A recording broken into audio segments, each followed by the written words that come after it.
It's like finding an expert who speaks your language. Exactly, exactly. But what about for those, who might be just starting out and they don't have like a big budget, to get that professional advice? Are there any other resources that are out there? Oh, absolutely. I mean, there's some amazing online resources now specifically for cottage food businesses. Okay. There's websites, forums where you can connect with other people, Okay. share experiences, get recommendations for insurance providers who really get the unique challenges of this industry.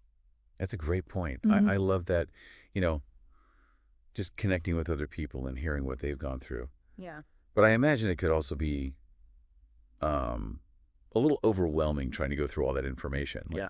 what are some red flags, to look for when you're researching insurance online? Like, what are things that people should be aware of? Yeah, that's a great question. I always say, be cautious of policies that seem too good to be true. Yeah. Because a lot of times those extremely low premiums Right. come with either very limited coverage Right. or very high deductibles. Okay, so it could end up costing you more in the long run Exactly. if you actually have to make a claim. Exactly. So always, always read the fine print. Right. Make sure you really understand what you're getting. Yeah, and don't be afraid to call them up Oh, yeah. and ask questions. Absolutely. I mean, any good insurance company is going to be happy to explain their policies and address any concerns that you might have. Yeah, it's like any other big purchase. Yeah. Right. Right. You wouldn't buy a car without test driving it first. Exactly. Exactly. And again, that's where those online communities can really be helpful. Right.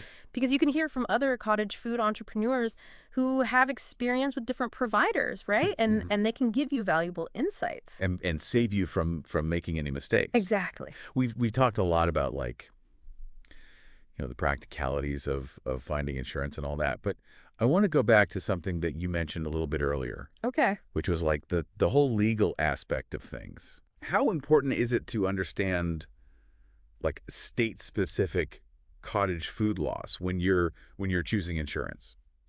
It is absolutely crucial Sure. because cottage food laws can be very different from state to state. Okay. And they're always changing and evolving. Oh, so it's not a one-time thing. It is definitely not a one-time thing. Okay. What's allowed in one state might be completely prohibited in another. Gotcha. And those regulations are going to have a direct impact on what your insurance needs are.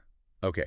So it's not just about understanding like the types of insurance, but you got to understand the legal framework that your business is operating in. Precisely.